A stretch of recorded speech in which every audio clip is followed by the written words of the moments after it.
C'est vrai que la reprise n'est pas facile, dans un sens comme dans l'autre. Une reprise, ça se prépare. Pour celui qui est vendeur, d'abord, c'est de regarder la rentabilité de son entreprise, de faire les études nécessaires, de savoir aussi s'il y a des perspectives de développement. Pour celui qui reprend, eh bien, c'est une analyse, c'est la compréhension, on le disait tout à l'heure, on parlait de passion. Et reprendre une activité commerciale, c'est aujourd'hui être un passionné. Et donc, il faut avoir la vocation.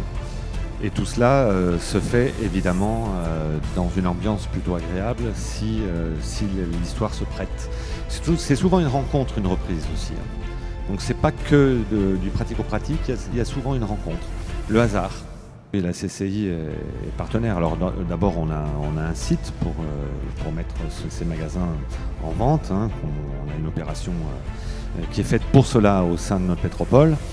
Et puis pour les commerçants qui souhaitent vendre et pour les repreneurs, là on a des contacts individuels où on est en capacité de les accompagner, de faire un bilan prévisionnel, de les accompagner aussi auprès de leur banque. Donc tout ça, ça se fait avec un travail en amont, mais bien sûr qui peuvent pousser la porte de la CCI pour pouvoir être mieux accompagnés. Un dossier mieux accompagné sera un dossier mieux accepté en banque et une reprise plus facile.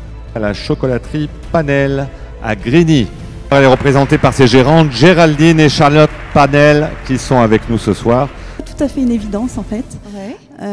parce que effectivement c'était une affaire d'homme et voyant que nos parents avaient 2 filles, ils se sont dit bon bah la chocolaterie c'est fini. Et on est partis toutes les deux, on a fait nos études. Personnellement j'ai fait des études de droit, ma sœur des études de japonais. Et il y a une dizaine d'années, nos parents souhaitant prendre leur retraite, ça nous a travaillé, on s'est dit c'est dommage que cet héritage parte, notamment notre spécialité, le galet du Rhône, qui avait été créé par notre grand-père dans les années 30. Du coup, on s'est on a discuté et c'était la condition pour qu'on reprenne l'entreprise, c'était qu'on fasse un duo toutes les deux. Et du coup, je suis repartie en CAP à un peu plus de 30 ans. Et maintenant, ça fait 10 ans qu'on a repris la chocolaterie, qu'on a ouvert une 2e boutique et que tout va bien.